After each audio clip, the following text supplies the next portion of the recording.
kok kira-kira ada di Jamal? Ya, kita hari ini dalam rangka promosi dari PP POM itu MUI Banda Aceh, MUI Aceh.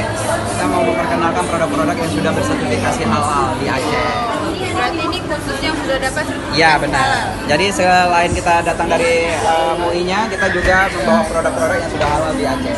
Berarti semua produk yang sudah bersertifikasi dipamerkan di sini. Ya, dipamerkan dan dijual. Oh, juga dijual ya? Ya, Jadi teman-teman, selamat datang ke Studio Mall. Hari ini ada Silen, ada banyak-banyak produk-produk UKM lain yang pastinya sudah bersertifikat halal dari IPEK. Yang penting aman dikonsumsi buat orang tua dan anak-anak. Ya. Halalan Taiba.